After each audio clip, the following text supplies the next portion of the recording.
말씀의 지배를 받으라는 제목으로 함께 말씀 나누기를 원합니다. 우리 오래간만에 함께 모여서 예배드리니까 굉장히 많이 모이신 것 같아요. 맨날 50명 이렇게 예배드리다가 이렇게 모이니까 굉장히, 아직 안 오신 분들도 많이 계신데도 또 이렇게 굉장히 많은 것 같습니다. 여러분 그동안 건강하게 잘 지내셨죠? 더욱더 건강하시기를 바랍니다. 우리 시편 19편은 다윗이 하나님의 말씀을 예찬한 시입니다. 또 성경에는 시편 119편에 보면 176절로 되어져 있는 말씀이 전부 하나님의 말씀을 예찬하는 내용으로 되어져 있습니다. 119편의 내용과 여기 내용의 양으로는 비교가 안 되지만 오늘 19편에 있는 이 말씀도 하나님을 예찬하는 내용에 있어서는 결코 뒤지지 않습니다. 그래서 오늘 말씀에 6가지만 기억하면 됩니다. 6가지가 3번 나오거든요.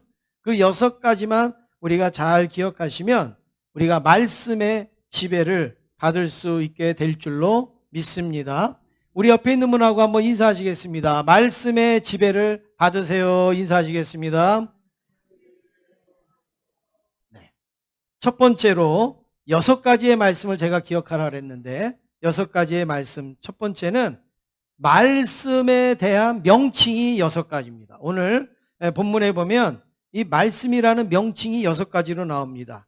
우리 7절로 9절까지 말씀을 한번 같이 읽으시겠습니다. 시작. 여호와의 율법은 완전하여 영혼을 소성시키며 여호와의 증거는 확실하여 우둔한 자를 지혜롭게 하며 여호와의 교훈은 정직하여 마음을 기쁘게 하고 여호와의 계명은 순결하여 눈을 밝게 하시도다. 여호와를 경외하는 도는 정결하여 영혼까지 이르고 여호와의 법도 진실하여 다 의로우니. 지금 우리가 3절을 읽었는데요. 여기에 하나님의 말씀이 6번 나옵니다. 6번. 우리 가로 밑줄 친 곳을 한번 읽어보시면 하나님의 말씀을 뭐라고 그럽니까? 여호와의 율법이라. 또 하나님의 말씀을 여호와의 증거라. 어떻게 이렇게 잘하십니까? 밑줄 다 쳐놨죠? 하나님의 말씀을 여호와의 교훈이라. 또 하나님의 말씀을 여호와의 계명이라. 또 하나님의 말씀을 여호와를 경외하는 도라. 그리고 여호와의 법이라. 이렇게 여기서 이야기를 하고 있습니다. 왜 그냥 율법, 그냥 계명, 법 이러면 되는데 왜 그 앞에 계속 한 번만 여호와 그러면 되지. 여호와의 율법이요, 여호와의 계명이요, 여호와의 도요. 왜 계속 여호와를 거기 왜 앞에다가 붙였겠습니까? 여러분 이상하지 않습니까? 이 여호와라는 뜻이 뭘까? 물론 하나님이라는 뜻이지만 이 여호와라는 의미가 좀 더 우리가 구체적으로 살펴보면 호렙산에서 양들하고 이제 이렇게 지내면서 양을 치던 모세가 호렙산에서 하나님을 만납니다. 그럴 때 하나님이 모세야, 너 애굽에 가서 이스라엘 백성들을 빨리 구출해내. 내가 너를 그 지도자로 삼았어. 그럴 때 모세가 이렇게 말합니다. 하나님, 백성들이 나보고 누가 너를 보냈냐고 말하면 내가 뭐라고 그러겠습니까? 여호와가 보냈다고 그러면 여호와가 뭐냐고 물어보면 내가 뭐라고 대답을 해야 되겠습니까? 그럴 때 하나님이 그래?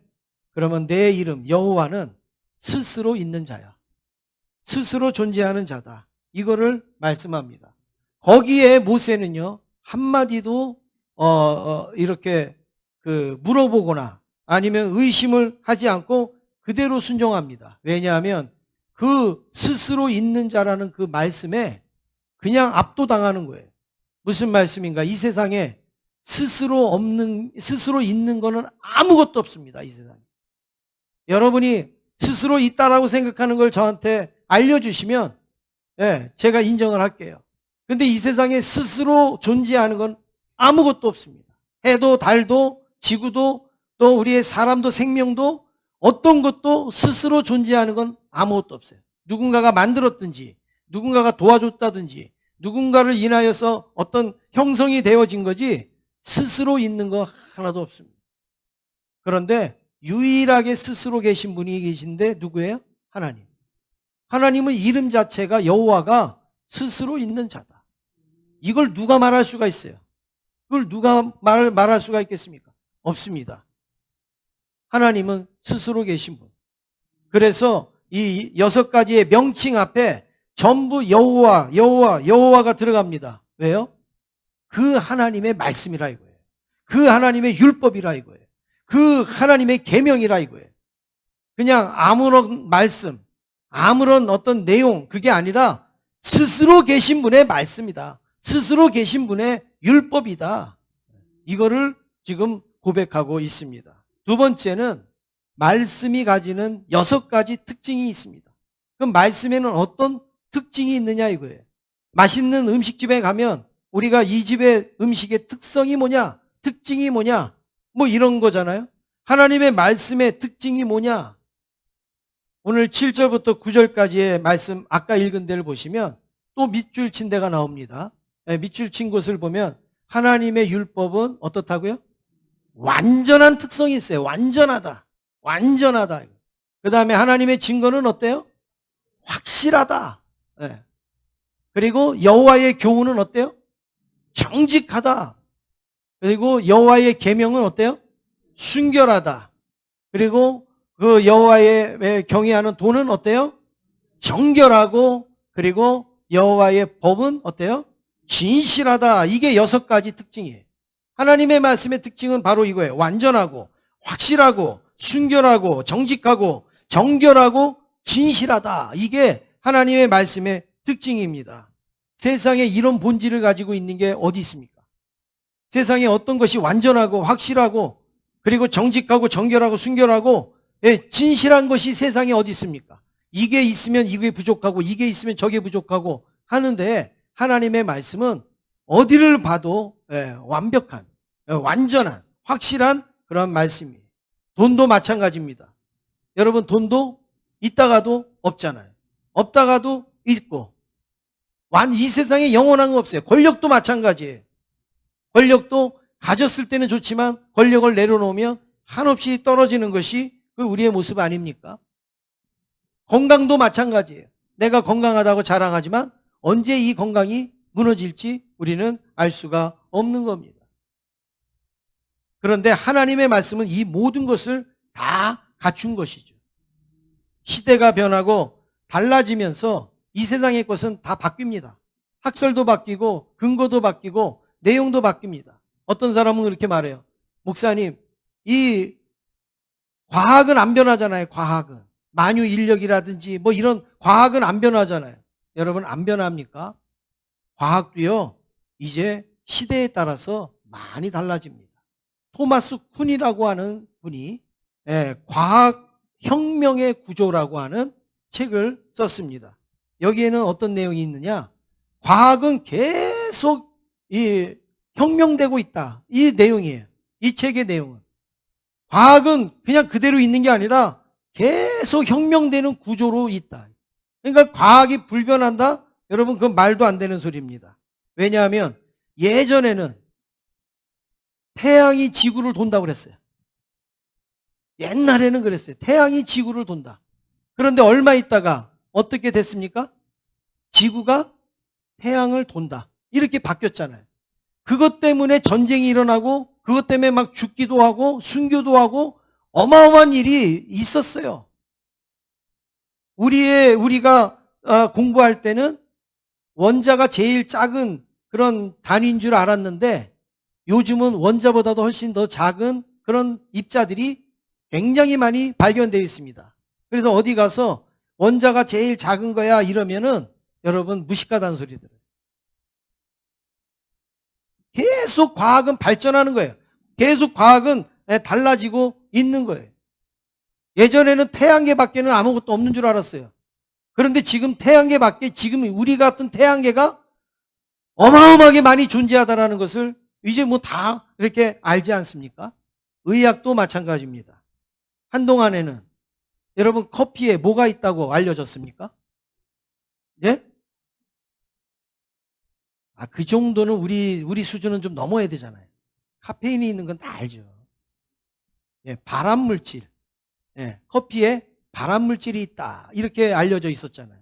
그런데 얼마 전서부터는 커피를 조금 적당하게 먹으면 예, 암 예방이 된다. 뭐 이런 이제 이야기도 막 나오지 않습니까? 어떨 때는 막 고기가 좋다고 그러더니 어떨 때는 예, 막 고기 먹지 말고 야채를 먹으라고 그러더니 또 너무 또 야채만 먹으면 안 된다고 그러고 뭐가 맞는지 예. 의학도요 계속 바뀌는 거예요. 의학도 계속 바뀝니다. 그런데 유일하게 바뀌지 않는 것이 하나님의 말씀입니다.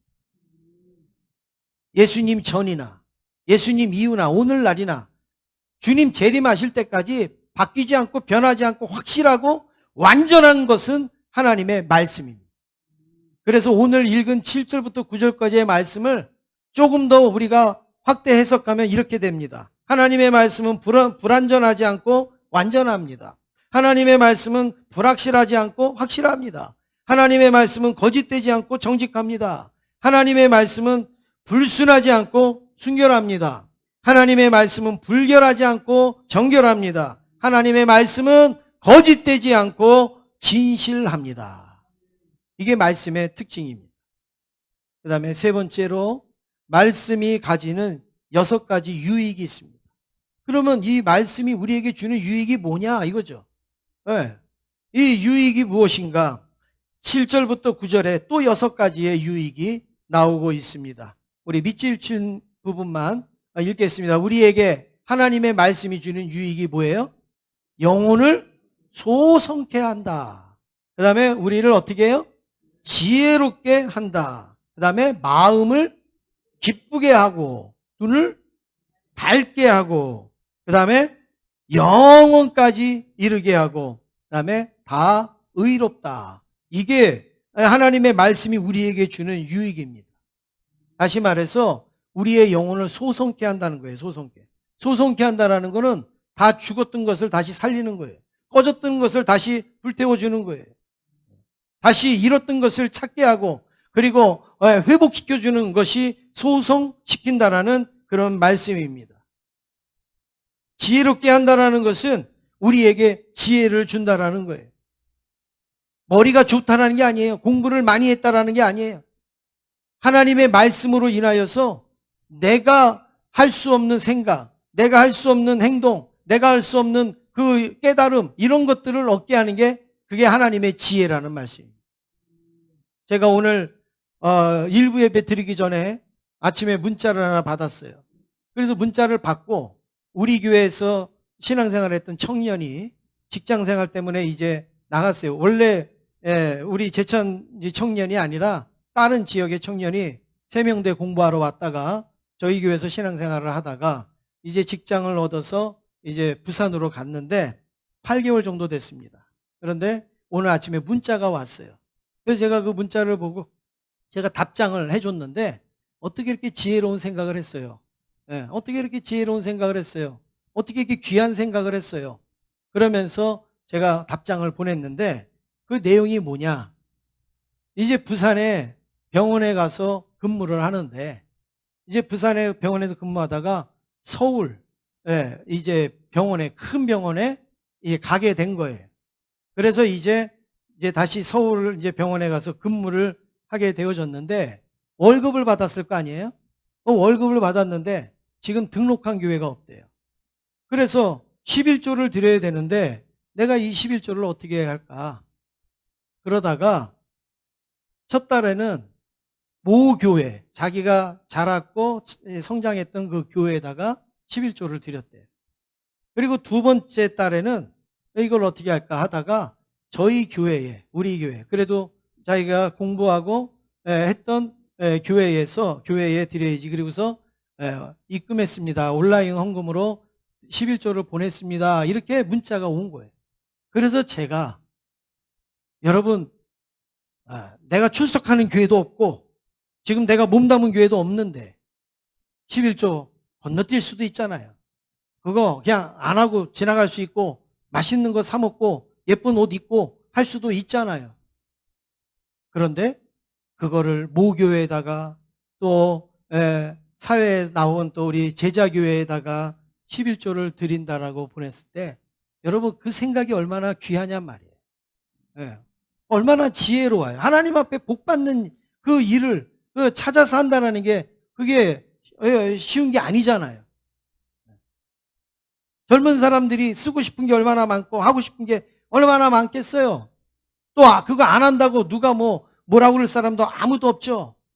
그런데 그걸 구별해서 교회로 보냈다고 할 때 얼마인지 저는 몰라요. 그런데 많건 적건 간에 그 마음, 그 생각이 얼마나 아름답냐 말이에요. 얼마나 지혜로운가. 그거 누가 주셨겠어요?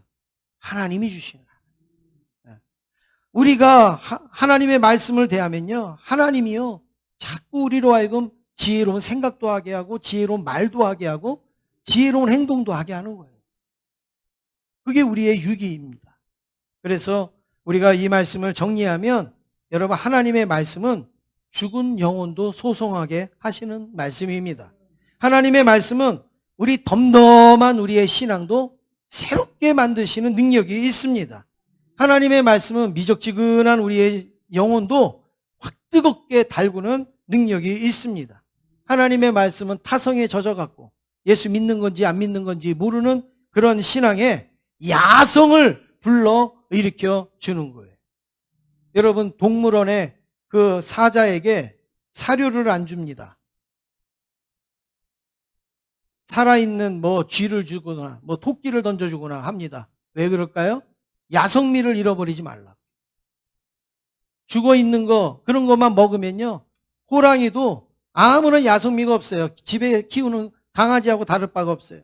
그런데 살아있는 거를 던져주고 잡아먹게 하고 하면 그나마 야성미가 거기에 있는 것처럼 우리의 신앙도 정말 순교도 각오하고 목숨을 내걸고 신앙생활했던 우리 한국교회인데 야성미가 점점 우리가 없어지지 않습니까? 그럴 때에 하나님의 말씀이 우리로 하여금 이 야성미를 갖게 한다라는 말씀입니다. 우리가 정신이 세상에 팔려서 혼미하고 있을 때 하나님의 말씀이 우리의 영혼을 각성하게 만드는 것이죠.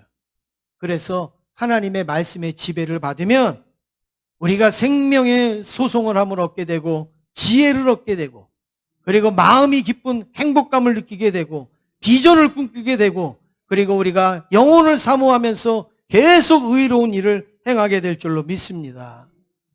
그래서 시편 119편 98절로 10절에 100절까지의 말씀을 보면 하나님의 말씀이 얼마나 소중하고 얼마나 귀중한가 이거를 우리에게 보여주는데 한번 여러분 밑줄 친 데만 보겠습니다. 하나님의 말씀은 원수보다 지혜롭다.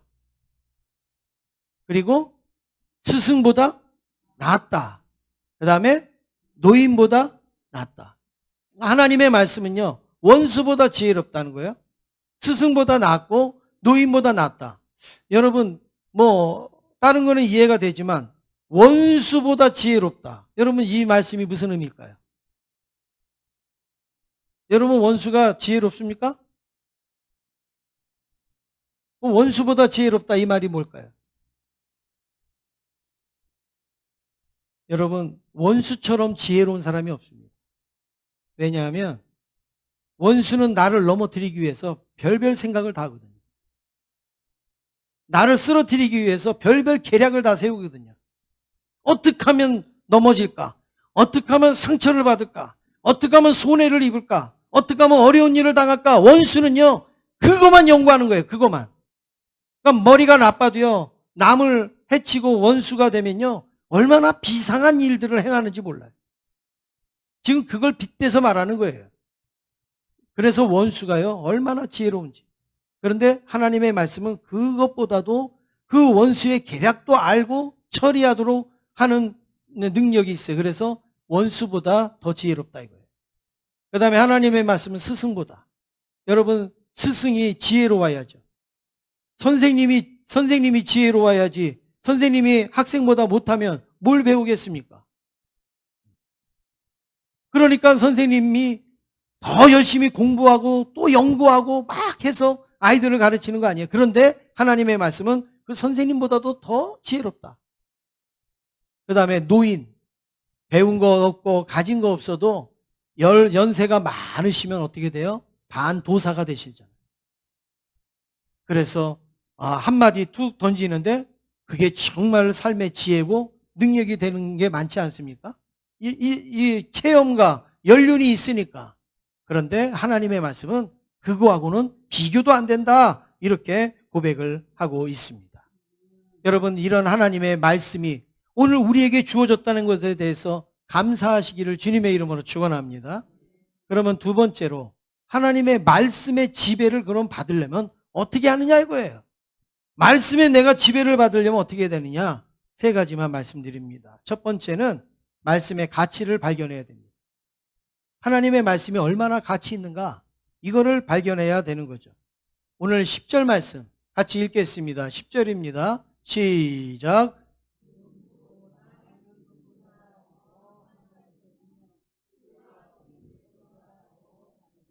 예. 사람의 가치는 이 두 가지로 지금 나눕니다. 사람은 뭐가? 금을 최고의 가치로 여기는 거예요. 금을 최고로 여기잖아요. 그래서 전쟁이 오거나 어려운 일이 오거나 기근이 오면 사람은 제일 먼저 모으는 게 뭐예요? 금이에요, 금, 사람은. 최고의 가치로 여기기 때문에. 그리고 사람은 이 먹는 걸 최고의 가치로 여깁니다. 단 거, 맛있는 거. 그래서 여기 보니까 송이꿀보다도 더 달다. 지금 이거 두 가지를 이야기를 하는 거예요. 하나님의 말씀은 우리가 최고로 가치 있게 여기는 금보다도 더 귀하고 최고로 가치 있게 여기는 맛있는 것보다도 더 달다. 이거를 지금 여기에서 고백을 하는데 1848년에 미국 캘리포니아의 존 서터의 제재소에 금이 발견됐다고 합니다. 서부 개척을 할 때 금이 발견이 됐대요. 그러니까 이 소식이요. 야, 아무한테도 얘기하지 마. 아무한테도 얘기하지 마. 그랬는데도요. 그 소문이요. 미국 전역으로 다 퍼져가지고 사람들이 1년 만에 8만 명이 그곳에 모였다는 거예요. 금을 쟁취하려고. 그래서 여러분 생겨난 말이 골드 러시라는 말이 생긴 거예요. 금을 찾아서 모여드는 골드 러시. 그런데 1853년 5년이 지난 다음에는 어떤 일이 일어났는가? 그곳에 금을 찾으러 25만 명이 그 조그만 도시에 25만 명이. 그래서 여러분 서부 영화 보면 막 서로 죽이고 막 하잖아요. 그 전부 뭐예요? 금을 쟁취하고자 싸우는 그런 내용이었단 말이에요. 왜 사람들이 이렇게 모였습니까? 여기 뭐가 있다고? 뭐가 있어요? 금이 있으니까. 금의 가치를 아니까 모인 거예요. 그러면 여러분, 오늘 여기 10절에 하나님의 말씀은 금보다 더 귀하다고 그랬어요? 덜 귀하다고 그랬어요? 더 귀해요. 그러면 하나님의 말씀이 있는 곳에 몰려와야 될 거 아니에요, 사람들이. 더 귀하지 아니하는 금을 가지고도 골드러시를 이루었다면 더 귀한 하나님의 말씀이 있는 곳에 사람들이 몰려와야 되잖아요. 근데 몰려옵니까? 하나님의 말씀 들으려고 서로 죽입니까? 안 하잖아요. 그만큼 가치를 여기지 않는다는 거예요. 성경에는 그게 더 가치 있다고 하지만 우리의 삶은 하나님의 말씀이 더 가치가 없습니다. 우리는 뭐가 더 가치가 있어요? 금이 더 가치가 있습니다. 그거 아니겠어요? 하나님의 말씀을 듣는 곳에 몰려오고 하나님의 말씀이 있는 곳에 몰려오고 여러분 그게 하나님의 말씀의 가치를 가지는 그런 자세가 아니겠습니까? 그래서 베드로전서 2장 2절 3절에 보니까 갓난 아기들 같이 순전하고 신령한 젖을 뭐하라고요? 사모해라. 하나님의 말씀을 가치가 있다면 사모해라. 사모해. 이 너희로 구원에 이르도록 자라게 하고 너희가 주의 인자하심을 맛보았으면 달달하고 맛보았으면 어떻게 해요? 그리해라. 사모해라. 이렇게 말씀을 합니다. 여러분 말씀이 꿀보다 더 달다고 그랬는데 여러분 꿀이 답니까? 말씀이 답니까? 뭐가 달아요? 꿀이 달죠? 예. 꿀은요, 조시다가도 꿀 드시면 눈이 번쩍 뜨여지는데, 하나님의 말씀은 눈 떴다가도 말씀 들으면 눈이 감겨요. 꿀이 훨씬 더 달죠. 그런데 여기 하나님의 말씀이 꿀보다 더 달다. 이 말씀이 뭘까요? 입으로 달다르는 걸까요? 게장을 먹었어요. 게장을 딱 먹었는데 뭐라 그래요? 이야, 게장이 달다. 진짜 달아요, 여러분? 짜죠, 게장이. 근데 우리는 달다 이래요. 그러면 그 달다라는 의미가 꼭 설탕, 꿀같이 달다라는 의미가 아니라 맛있다라는 거예요. 맛이 난다는 거예요. 게장이 게장 맛이 난다는 거죠. 게장이 게장과 같은 맛이 있다. 그걸 말할 때 맛이 난다 이거잖아요.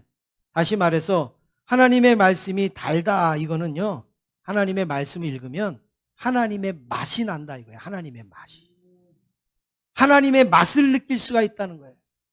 하나님의 선하시고 인자하신 그 하나님의 그 맛이 말씀을 통하여서 느껴진다 이거예요. 여러분 하나님의 말씀을 읽으실 때 하나님의 맛을 느끼실 수 있기를 원합니다. 말씀을 들으실 때 하나님의 맛을 여러분 느끼시길 바랍니다. 두 번째로 말씀에 순종할 때 말씀의 지배를 받는 거예요. 하나님의 말씀이 아무리 좋은데 내가 거부를 해요. 그러면 그 말씀이 어떻게 나를 지배를 하겠습니까? 여러분 사람이 술을 먹으면 술이 사람을 지배합니다. 지배하면 어떻게 합니까? 술이 하라는 대로 해요. 더 먹으라면 더 먹고, 길에 앉으라면 길에 앉고, 자라려면 자고, 아니면은 돌아다니면 돌아다니고, 소리 지르라면 소리 지르고, 술의 지배를 받잖아요. 하나님의 말씀을 우리가 지배를 받으면 사람은 순종하게 돼 있는 거예요. 순종하게 돼 있는 거예요. 열왕기상 10장까지의 말씀을 보면 솔로몬의 이야기가 나오는데 솔로몬이 열왕기상 10장까지는 순종을 합니다. 하나님의 말씀에 다 순종을 합니다. 그러니까 역사 유례가 없는 번창이 일어나요. 이스라엘에. 그런데 열왕기상 10장 이후로 솔로몬이 한눈을 팝니다. 권력의 눈이 멉니다. 막 자랑합니다. 교만해집니다.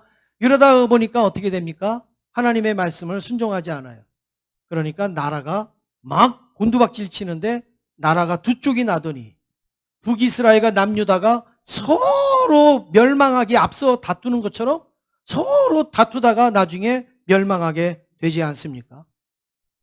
이 원인이 어디 있어요? 하나님의 말씀을 순종할 때 번창했는데 순종하지 아니하니까 곤두박질을 했다라는 걸 보여주고 있지 않습니까? 시편 119편에도 이렇게 고백을 합니다. 청년이 무엇으로 그 행실을 깨끗하게 하리까? 다른 거 없어요. 주의 말씀만 지키는 겁니다. 내가 무엇으로 깨끗하게 합니까? 주의 말씀을 지킬 뿐입니다. 내가 주께 범죄하지 아니하려고 하여서 내가 범죄하지 아니하려고 하면 어떻게 됩니까? 거기 11절의 말씀해 보니까 주의 말씀을 내 마음에 두었습니다. 하나님의 말씀을 붙들고 하나님의 말씀의 지배를 받고 살면 범죄하는 자리에서도 범죄하지 않는 거예요. 세 번째로 하나님의 말씀으로 기도하는 거예요. 우리가 말씀의 지배를 받는 거는요. 말씀을 붙들고 기도하는 거예요. 말씀에 이끌려서 기도하시는 거예요. 말씀은 여기서 받고 기도는 여기 가서 하고 하는 게 아니에요. 말씀은 이렇게 받고 기도는 저렇게 하고 하는 게 아니에요. 내가 말씀을 받았으면 그 말씀을 붙들고 기도하는 거예요. 오늘 여러분 말씀의 지배를 받으라 하는 말씀을 들었잖아요. 그러면 하나님 내가 말씀의 지배를 받기를 원합니다. 그리고서 하나님 앞에 엎드려 기도하는 게 말씀으로 기도하는 거예요. 말씀은 순종이라는 말씀을 들었는데 나는 계속 범죄하는 불순종하는 일만 해요. 여러분 그게 무슨 기도가 되겠습니까? 오늘 12절 말씀 우리 같이 한번 읽겠습니다. 12절입니다. 시작. 자기 허물을 능히 깨달을 자 누구리요? 나를 숨은 허물에서 벗어나게 하소서. 여러분 이런 기도가 어떻게 나옵니까? 말씀을 붙들 때 나오는 거예요. 말씀을 붙들 때 자기를 보니까 내 허물이 너무 크거든요. 그래서 그걸 깨닫는 거예요. 마치 거울을 보면 머리를 고치고 옷 매무새를 고치듯이 하나님의 말씀을 보면서 내 자신의 허물과 내 자신의 연약함을 고치게 되는 거예요. 그런데 말씀을 읽지 아니한 사람은 늘 자기가 잘난 줄 알죠. 자기가 잘하는 줄 알죠. 옷이 막 엉망이 됐고 머리가 엉망이 됐는데도 거울을 안 보면 자기가 예쁜 줄 알고 다니는 것처럼 말씀을 내가 지배를 받지 아니하면 내가 죄 가운데 있고 범죄하는 가운데 있으면서도 자기는 하나님을 잘 믿는 줄 알고 있는 거예요. 13절 말씀 함께 읽겠습니다. 13절입니다. 시작.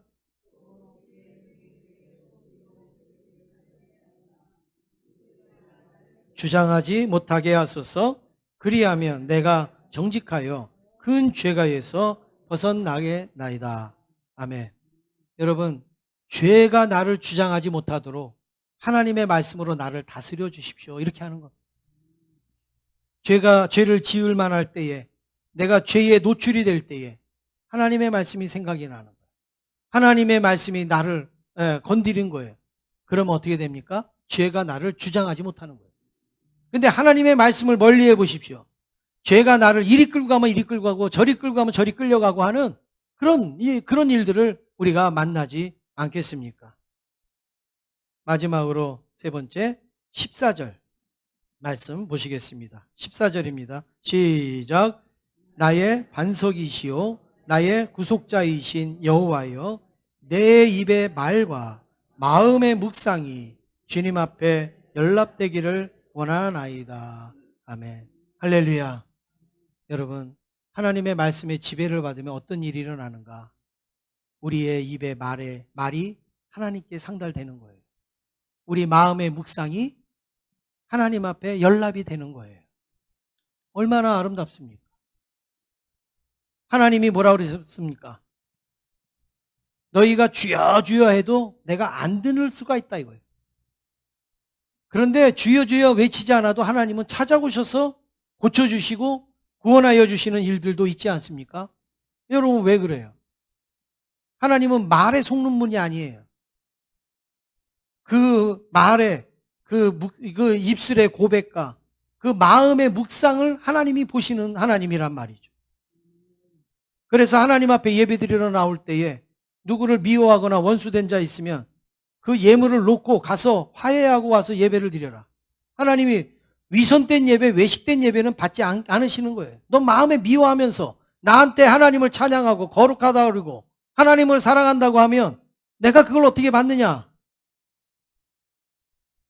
오늘 여러분들의 입에서 나오는 고백, 여러분들의 마음에서 올라오는 그 묵상이 여러분 하나님의 말씀으로 비롯된 것이 되기를 원합니다.